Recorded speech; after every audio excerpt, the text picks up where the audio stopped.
नमस्कार, हमर छत्तीसगढ़ लेकर मैं हूं आपके साथ संदीप निरंजन सरकार। बुलेटिन की शुरुआत करेंगे इस वक्त की बड़ी खबर से। डोंगरगांव से अर्जुनी में भेंट मुलाकात में पहुंचे सीएम, जनता से रूबरू हुए सीएम भूपेश बघेल। प्रदेश की उपलब्धियों पर हुई चर्चा, सीएम ने किया धनकर के घर भोजन। तो इस वक्त की बड़ी खबर से आपको रूबरू करा रहे हैं। सीएम ने किया धनकर के घर भोजन, प्रदेश की उपलब्धियों पर भी यहां पर चर्चा की गई है। इस वक्त की बड़ी खबर से आपको रूबरू करा दे। डोंगरगांव आ रही है अर्जुनी में भेंट मुलाकात में पहुंचे सीएम, जनता से रूबरू हुए सीएम भूपेश बघेल। प्रदेश की उपलब्धियों पर हुई चर्चा, सीएम ने किया धनकर के घर पे भोजन। तो इस वक्त की बड़ी खबर से आपको रूबरू करा रहे हैं। डोंगरगांव से इस वक्त की बड़ी खबर आ रही है। अर्जुनी में भेंट मुलाकात में पहुंचे सीएम भूपेश बघेल, जनता से रूबरू हुए और इस दौरान प्रदेश सरकार की उपलब्धियों पर भी चर्चा यहां पर की गई।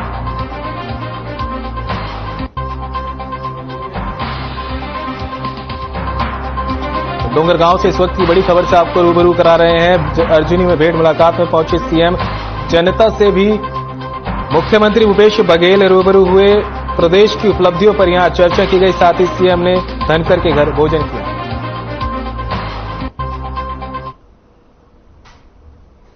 तो तस्वीरें आप देख रहे हैं जिस तरह से भेंट मुलाकात में मुख्यमंत्री भूपेश बघेल यहां पहुंचे और भारी संख्या में लोग भी यहां पर जुटे और इस दौरान सीएम ने लोगों से मुलाकात की, साथ ही प्रदेश सरकार की उपलब्धियों को भी डोंगरगांव की जनता के सामने रखा। और तस्वीरें देख सकते हैं, सीएम ने धनकर के घर भोजन भी किया। दोपहर का भोजन ये किया गया है। अर्जुनी में भेंट मुलाकात में मुख्यमंत्री भूपेश बघेल पहुंचे थे, जनता से रूबरू हुए और प्रदेश सरकार की उपलब्धियों को जनता के सामने रखा। इस दौरान भारी संख्या में जनता का हुजूम भी रैली में देखने को मिला।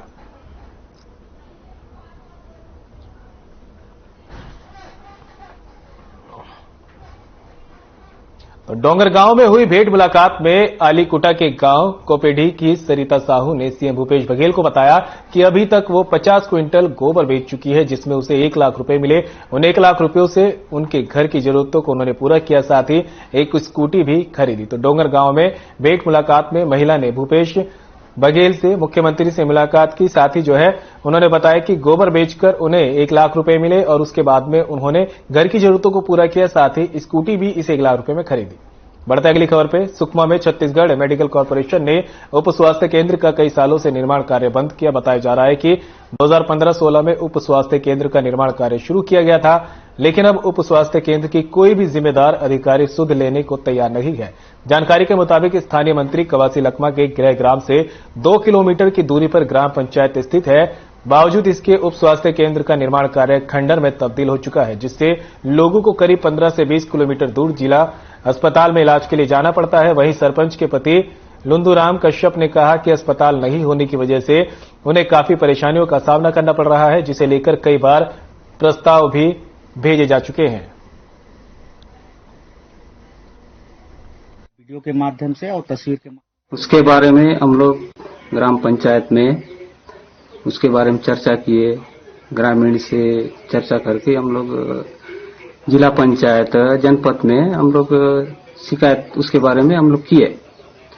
तो उसके बारे में वो वहाँ पे कलेक्टर आए, यहाँ के मंत्री जी आए, फिर उसके बारे में कुछ कार्रवाई नहीं हुआ। इसलिए नया भवन स्वीकृत के लिए हम लोग नया प्रस्ताव के लिए वो हम लोग भेजे। अभी देख सकते हैं आप वीडियो के माध्यम से और तस्वीर के। तो तस्वीर आप देख सकते हैं सुकमा की है, जहां पर बदहाली की मार झेलने को तैयार है मेडिकल कॉर्पोरेशन ने। उप स्वास्थ्य केंद्र का कई सालों से निर्माण कार्य बंद पड़ा हुआ है। बताया जा रहा है कि 2015-16 में उप स्वास्थ्य केंद्र का निर्माण कार्य शुरू किया गया था, लेकिन अब उप स्वास्थ्य केंद्र की कोई भी जिम्मेदार अधिकारी सुध लेने को तैयार नहीं है। जानकारी के मुताबिक स्थानीय मंत्री कवासी लखमा के गृह ग्राम से महज 2 किलोमीटर की दूरी पर ये ग्राम पंचायत स्थित है। इसके बावजूद उप स्वास्थ्य केंद्र का निर्माण कार्य खंडर में तब्दील हो चुका है।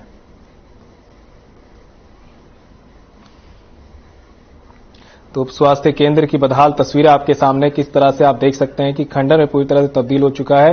तस्वीरें देखकर लगेगा ही नहीं कि उप स्वास्थ्य केंद्र की तस्वीर है, क्योंकि निर्माण कार्य अधर में लटका हुआ है और यह महज मंत्री कवासी लखमा के गृह ग्राम से 2 किलोमीटर की दूरी पर है, जिसके बाद भी ये हालात यहां के बने हुए हैं। कई बार शिकायतें भेजी जा चुकी है, लेकिन बावजूद उसके कोई समाधान नहीं किया जा रहा। लोगों को 15 से 20 किलोमीटर दूर जिला अस्पताल में इलाज कराने जाना पड़ता है। तो उप स्वास्थ्य केंद्र की तस्वीरें हैं।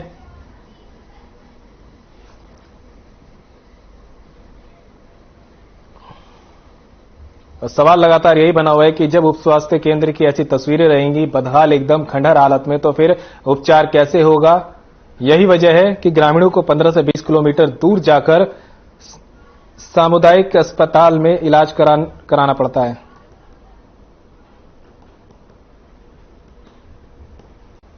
तो बालकराम यादव हमारे सहयोगी सुकमा से सीधे हमारे साथ जुड़ चुके हैं। बालकराम, आपसे जानना चाहेंगे कि तस्वीरें जो है बताया जा रहा है कि मंत्री के गृहग्राम से महज 2 किलोमीटर दूरी पर यह उप स्वास्थ्य केंद्र है, बावजूद इसके बदहाल स्थिति में है, खंडर बना हुआ है। क्या कुछ जानकारी आपके पास है? जी मैं बताना चाहूंगा सर, मैं बताना चाहूंगा यहाँ का जो समस्या है, हमने उस ग्राम तक पहुंचे, उस ग्राम पंचायत तक पहुंचे और वहां के हालचाल जानने का प्रयास किए हैं। और वहां पर जो भी स्थिति है उस स्वास्थ्य केंद्र की अंदर अगर हम जाके देखे हैं, पूरी छोटे छोटे झाड़ जग चुके हैं, यानी 8 साल से ज्यादा हो चुकी है। तो यहाँ पर ग्रामीण इतने त्रस्त है, इतने परेशान है। यहाँ के जो ग्रामीण है 15 से 20 किलोमीटर की दूरी सफर करके वहां तक जाना होता है। और अगर मैं बात करूं अस्पताल की, वहां से अगर गादीरास के लिए जाते हैं वहां के ग्रामीण, और इधर जिला की ओर आते हैं। और हमने इस विषय को लेकर के यहाँ छीनगढ़ के जो सीओ हैं उनसे भी हम चर्चा करने का प्रयास किए। उन्होंने भी इस पर साफ इंकार कर दिए कि इस हमारे जानकारी से बाहर है। उसके बाद हमने यहाँ के जिला मुख्यालय में जो अधिकारी हैं उनसे भी हमने चर्चा करने का प्रयास किए हैं, तो वो भी अपने जिम्मेदारी से भागते नजर आए। और हमने फिर उस उपरांत में फिर हम जगदलपुर सीधे कारपोरेट में हमने निशाना साधा, और जगदलपुर में जो निशाना साधे और उस अधिकारी से हमने चर्चा की, तो उसके बाद में उन्होंने ये कहा कि आने वाले समय में इसका पुनः निर्माण किया जाएगा और इसका हम आगे की कार्रवाई करेंगे। इस बात पर उन्होंने बताने का प्रयास किए। और उसके बाद अभी हमने पुनः फिर फोन लगाने का प्रयास किए, निशाना साधने का प्रयास किए, पर उन्होंने जवाब अभी तक नहीं दे रहे हैं। और उसके बाद में हमें पुनः फिर ठेकेदार से भी हमने चर्चा किए है, और ठेकेदार भी इस बात पर वो नाराज है कि हमने जो यहाँ पर जो काम किए हैं, कार्य निर्माण किए हैं, तो उस पर भी उनको लगभग 4,95,000 रुपया उनको चेक के द्वारा भुगतान हुआ है। और उन्होंने कहा कि 7 लाख के आसपास हमारी लागत लग चुकी है, हमारी जो जेब से पैसा लग चुकी है, इसका भी अधिकारियों के द्वारा अभी तक भुगतान नहीं किया जा रहा है। और हम परेशान हैं, लेकिन उनका परेशान तो है, मगर हम साफ बताना चाहेंगे कि यहाँ के ग्रामीणों को देखेगा कौन?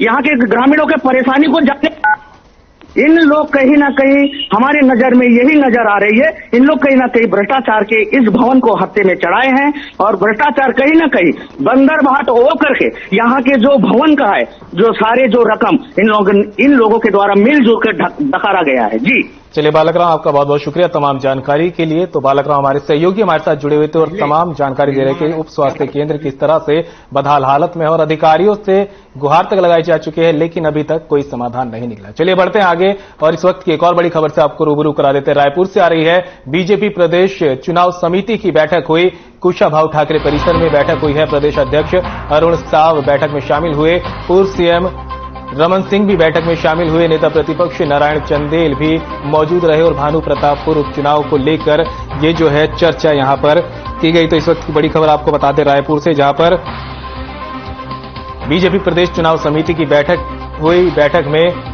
बीजेपी के तमाम दिग्गज नेता मौजूद रहे, प्रदेश अध्यक्ष अरुण साव शामिल हुए, तो वहीं पूर्व मुख्यमंत्री रमन सिंह ने बैठक में शिरकत की। इसी के साथ नेता प्रतिपक्ष नारायण चंदेल भी बैठक में मौजूद रहे और आगामी चुनाव यानी भानु प्रतापपुर उपचुनाव को लेकर बैठक में चर्चा की गई। कुशाभाऊ ठाकरे परिसर में ये बैठक हुई थी। तो रायपुर से इस वक्त की बड़ी खबर से आपको रूबरू करा रहे हैं, जहां पर बीजेपी प्रदेश चुनाव समिति की बैठक हुई, जिसमें भानु प्रतापपुर उपचुनाव को लेकर चर्चा की गई। बैठक में बीजेपी के तमाम दिग्गज नेता मौजूद रहे। इसी के साथ पूर्व सीएम रमन सिंह ने भी बैठक में शिरकत की थी।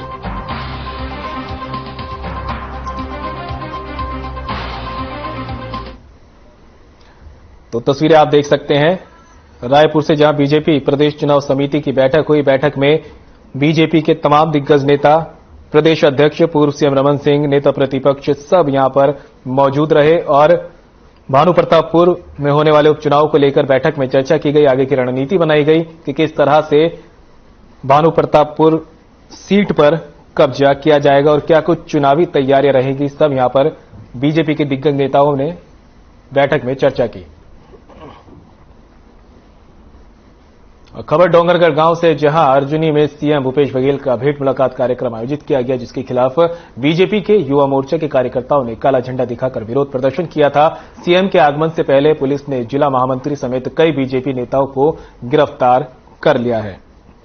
तो डोंगर गांव से खबर है, जहां पर अर्जुनी में सीएम भूपेश बघेल का भेंट मुलाकात कार्यक्रम आयोजित किया गया था, लेकिन बीजेपी युवा मोर्चा के कार्यकर्ताओं ने विरोध प्रदर्शन किया और काले झंडे दिखाने की कोशिश की, जिसको लेकर बीजेपी नेताओं को यहां पर गिरफ्तार किया गया है, जिसमें एक जिला महामंत्री भी मौजूद हैं।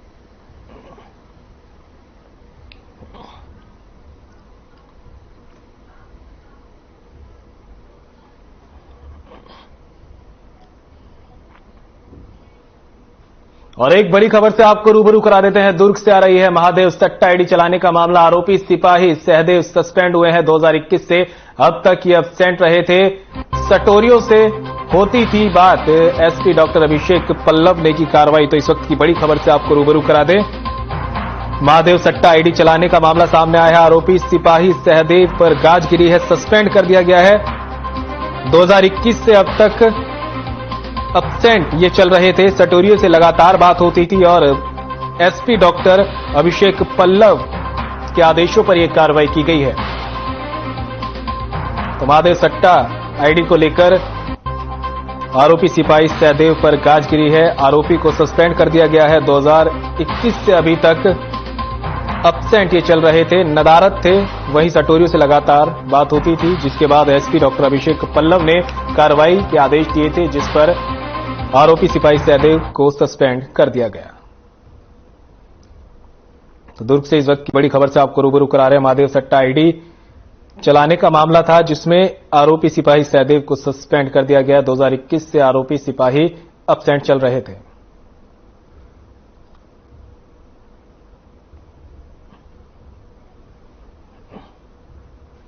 महासमुंद जिले में बीजेपी महिला मोर्चा ने हुंकार रैली का आयोजन किया। इस रैली में बड़ी संख्या में पार्टी कार्यकर्ता शामिल हुए।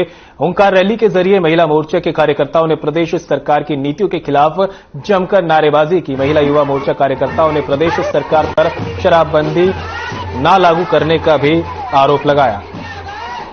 तो तस्वीर आपके सामने देख सकते हैं किस तरह से बीजेपी महिला मोर्चा के विंग्स ने मोर्चा खोल दिया प्रदेश सरकार के खिलाफ और रैली का आयोजन किया गया। रैली में बड़ी संख्या में पार्टी कार्यकर्ता मौजूद रहे। पुरुषों के साथ साथ महिलाओं की भी संख्या यहां पर ज्यादा देखी गई और वहीं प्रदेश सरकार पर जमकर निशाना साधा और कहा कि शराबबंदी का जो वादा किया था वो अभी तक कोरा का कोरा ही है, इस पर अमल नहीं किया गया।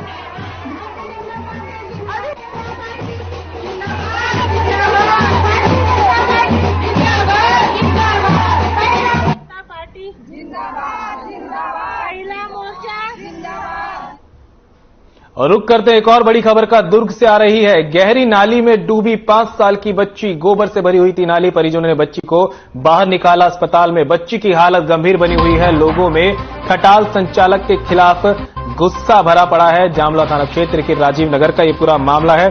तो इस वक्त की बड़ी खबर आपको बता दें, दुर्ग से आ रही है, जहां पर गोबर से भरी नाली में 5 साल की बच्ची गिर गई।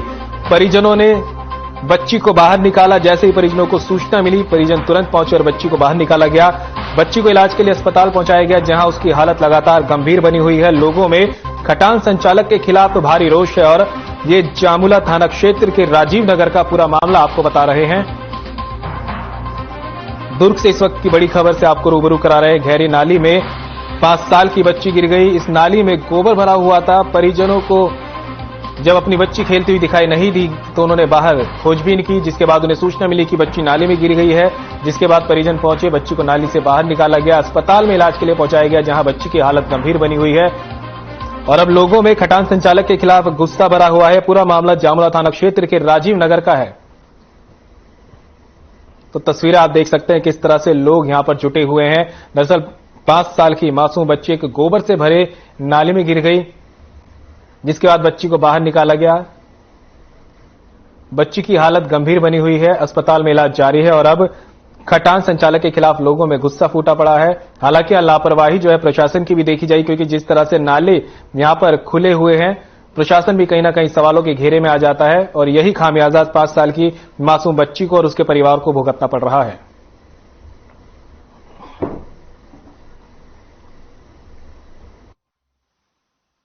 तो मैंने देखा तो बच्चे तो पूरा लत्ती से लटपट थी और काफी गंदा पानी पी चुकी थी उस टाइम। तो मैंने तत्काल में जो समझ आया, मुझे स्वास्थ्य केंद्र में उठा के लेके गए और वहाँ डॉक्टर से दिखाया। लेकिन सर वहाँ पे गहराई इतनी थी नाली में जो बच्ची गिरी, वहाँ पे मतलब 2 लोग, उसकी मम्मी और उसके मामा जब देखे दौड़ते आए हैं और आने के बाद ढूंढना पड़ा नाली में घुस के, मतलब तुरंत नहीं मिला। कम से कम 2 मिनट हमको उसमें लगा कि पैर और हाथ से जब ऐसे मारने लगे तब जाके बच्चा हमको समझ आया कि वहाँ बच्चा है, तब खींच के निकाला गया है नाली से। मेरी बेटी नाली में गिर गई है, यही घटना घटी है। एक गोबर के कारण और ज्यादा दलदल में फंसी हुई थी, निकल नहीं पा रही थी। यही घटना। अभी क्या मांग है, किस बात को लेकर पूरे मोहल्ले वाले? बस हट जाए, और कोई मांग नहीं।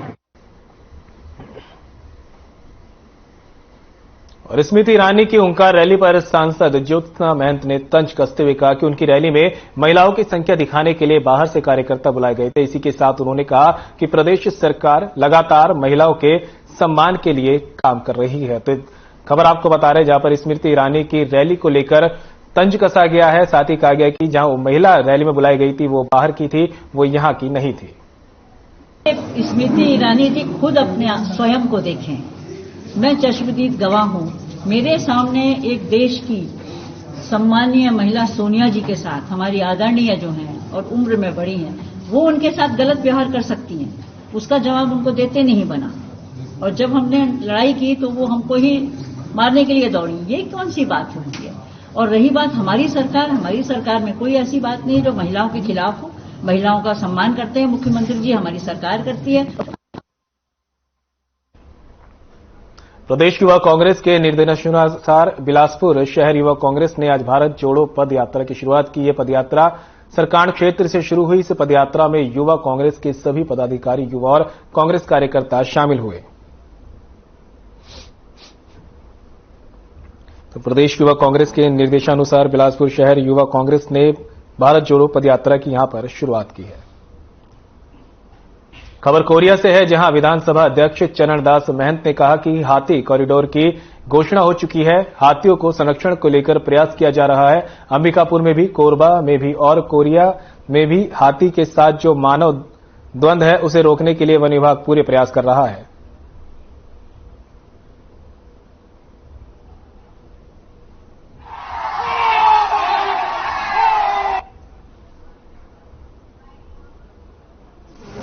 गुलाब जी, कॉरिडोर की घोषणा तो हो चुकी है और मैं समझता हूं उसमें कुछ काम भी होने लगे। कहीं पॉइंट बन रहे हैं, कहीं उनकी सुरक्षा की व्यवस्था की जा रही है। अंबिकापुर में भी, कोरबा में भी और संभवतः कोरिया में भी हाथी के आम लोगों के साथ जो द्वंद्व है उसको रोकने के वन विभाग पूरा प्रयास कर रहा है। हालांकि हम लोग ज्यादा उसमें सक्सेस नहीं हो पा रहे हैं, मगर हाथियों को यहां से अब खदेड़ना संभव नहीं है। और बेमेतरा में फर्जी शिक्षाकर्मी का मामला सामने आया है। बताया जा रहा है कि आरटीआई कार्यकर्ता नारद सिंह राजपूत ने संपूर्ण दस्तावेज के साथ सह शिक्षा योगेश साहू के खिलाफ शिकायत की थी। इस दौरान उन्होंने कहा कि जिला शिक्षा अधिकारी ने फर्जी तौर पर नौकरी करने वाले योगेश साहू से इस्तीफा मंजूर कर लिया, जबकि पहले से ही शिक्षा विभाग को इसकी जानकारी थी। इसके बावजूद शासन के सारे नियम को ताक पर रखकर दबंगई पूर्वक मनमानी करते हुए फर्जी शिक्षाकर्मी को बचाया गया।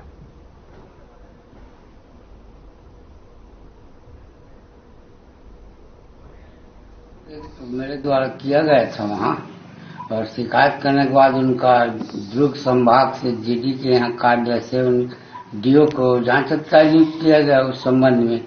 अब उनको जांच करना था, लेकिन त्याग पत्र स्वीकार करना ये तो बिल्कुल बहुत ज्यादा संदिग्ध लगता है। मिली भगत है उनका, चाहे डीओ हो चाहे डीओ, जांच अधिकारी स्वीकार नहीं कर सकता। और उनका यदि कोई भी है तो उनको लिया जा सकता है, उनको स्पष्टीकरण है जो भी जानकारी दी उनके द्वारा दिया जाता है। कोई आवेदन नहीं हुआ है, वो जो उनके द्वारा इस्तीफा सौंपा गया है अपने व्यक्तिगत कारणों से, उसको इस्तीफा स्वीकृत किया गया है। उन्होंने विधिवत 1 महीने का चालान जमा किया है। क्या जांच के दरमियान त्याग पत्र स्वीकार किया जाता है? क्यों नहीं कर सकते हैं? राइट्स है सर ऐसा। भाई उसने इस्तीफा दिया, इस्तीफा स्वीकृत।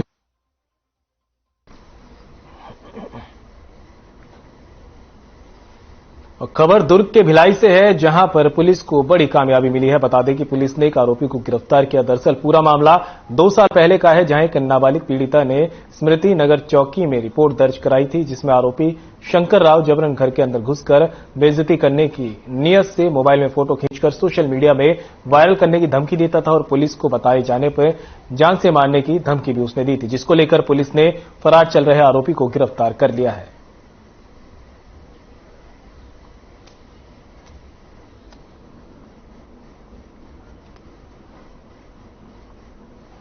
और दुर्ग के कोहका में स्कूल बस और स्कूटी की टक्कर हो गई। हादसे के समय स्कूल बस में बच्चे नहीं थे। हादसे में घायल स्कूटी चालकों को अस्पताल में भर्ती कराया गया। सूचना मिलने पर पुलिस ने मामला दर्ज कर आगे की जांच शुरू कर दी है। तो मामला आपको दुर्ग से बता रहे, जहां पर स्कूल बस और स्कूटी में भिड़ंत हो गई। हादसे में स्कूटी चालक जो थे उनको चोट आई है। रात की बात यह रही कि बस में छात्र मौजूद नहीं थे।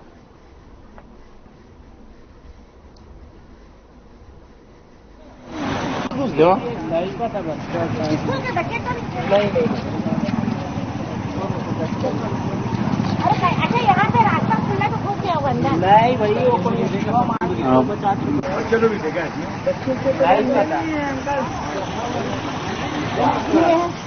मतलब इसी में गाड़ी में कोई नहीं।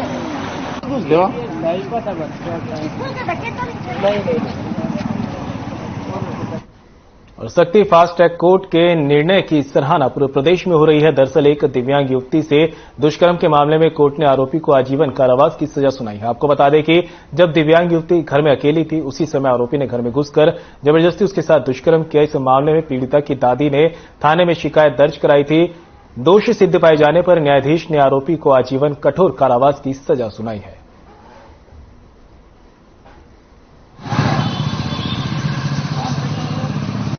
ये एक दिव्यांग युवती के साथ गंभीर बलात्कार की घटना कारित हुआ था। अभियुक्त ने जब दिव्यांग युवती अकेली थी, उसकी दादी स्कूल में खाना बनाने का काम करती जो स्कूल गई हुई थी, तब अभियुक्त उसके घर में आकर उसके साथ जबरदस्ती बलात्कार किया।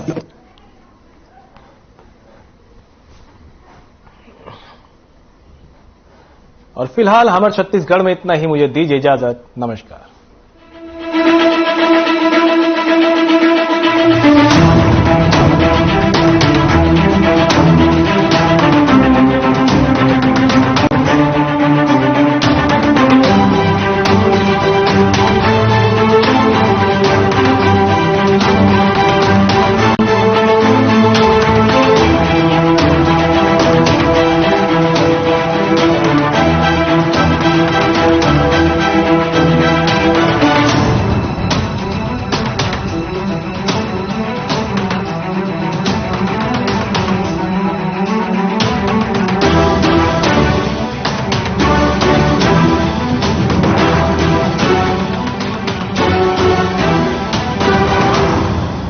महीनों से हर खबर को छत्तीसगढ़ में लॉन्च किया गया है।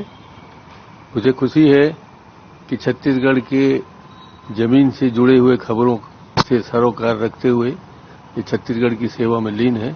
मैं इनको बहुत बहुत बधाई देता हूं और शुभकामनाएं देता हूं कि आने वाले दिनों में, आने वाले महीनों में, आने वाले वर्षों में छत्तीसगढ़ की खबरों से लोगों को जानकारी देते रहें और अपनी कामयाबी के अगले शिखर पर बढ़ते रहें। बहुत बहुत धन्यवाद। जय हिंद।